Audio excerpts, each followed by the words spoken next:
السلام علیکم سامعین و ناظرین، امید کرتے ہیں کہ آپ صحت اور ایمان کی بہترین حالت میں ہوں گے۔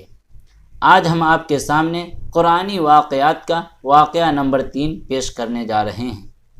توجہ کے ساتھ سنیں گے تو انشاءاللہ بہت فائدہ ہوگا۔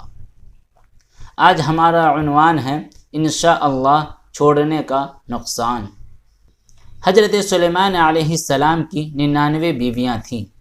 ایک مرتبہ آپ نے فرمایا کہ میں رات بھر اپنی 99 بیویوں کے پاس دورہ کروں گا اور سب کے ایک ایک لڑکا پیدا ہوگا، تو میرے یہ سب لڑکے اللہ کی راہ میں گھوڑوں پر سوار ہو کر جہاد کریں گے۔ مگر یہ فرماتے وقت آپ نے انشاءاللہ نہیں کہا۔ غالباً آپ اس وقت کسی ایسے شغل میں تھے کہ اس کا خیال نہ رہا۔ اس انشاءاللہ کو چھوڑ دینے کا یہ اثر ہوا کہ صرف ایک عورت حاملہ ہوئی، اور اس کے بھی ایک ناقص الخلقت یعنی کچا بچہ ہوا۔ حضور خاتم النبیین صلی اللہ علیہ وسلم نے فرمایا کہ اگر حضرت سلیمان علیہ السلام نے انشاءاللہ کہہ دیا ہوتا تو ان سب عورتوں کے لڑکے پیدا ہوتے اور وہ خدا کی راہ میں جہاد کرتے۔ قرآن مجید میں اللہ تعالیٰ نے اس واقعہ کو اجمالاً بہت مختصر طریقے پر اس طرح بیان فرمایا ہے۔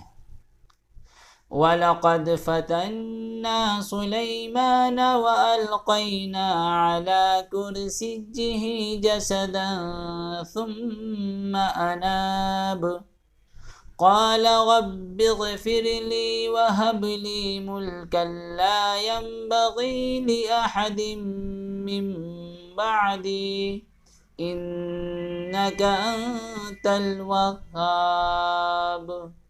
اور بے شک ہم نے سلیمان کو جانچا اور اس کے تخت پر ایک بے جان بدن ڈال دیا، پھر رجوع لایا، عرض کی اے میرے رب مجھے بخش دے اور مجھے ایسی سلطنت عطا کر کے میرے بعد کسی کو لائق نہ ہو، بے شک تو ہی بڑی دین والا۔ اس قرآنی واقعہ سے یہ سبق ملتا ہے کہ مسلمان کو لازم ہے کہ آئندہ کے لیے جو کام کرنے کو کہے تو انشاءاللہ تعالی ضرور کہہ دے۔ اس مقدس جملے کی برکت سے بڑی امید ہے کہ وہ کام ہو جائے گا، اور انشاءاللہ تعالی چھوڑ دینے کا انجام سراسر نقصان اور ناکامی و محرومی ہے۔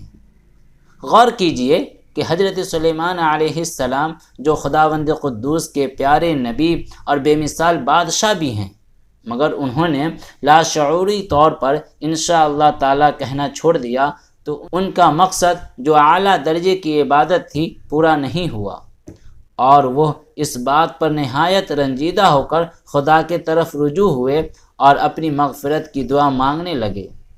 پھر بھلا ہم آپ گنہگاروں کا کیا ٹھکانہ ہے؟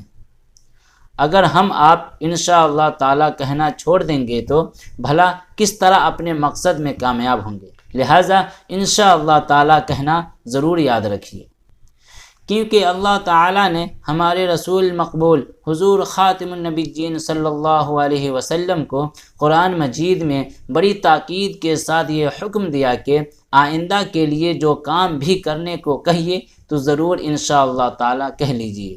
چنانچہ اللہ تعالی نے اپنے حبیب صلی اللہ علیہ وسلم کو یہ حکم فرمایا، وَلَا تَقُولَنَّ لِشَيْءٍ إِنِّي فَاعِلٌ ذَلِكَ غَدًا إِلَّا أَن يَشَاءَ اللَّهُ وَاذْكُر رَّبَّكَ إِذَا نَسِيتَ، اور ہرگز کسی بات کو نہ کہنا کہ میں کل یہ کر دوں گا، مگر یہ کہ اللہ چاہے اور اپنے رب کی یاد کر جب تو بھول جائے۔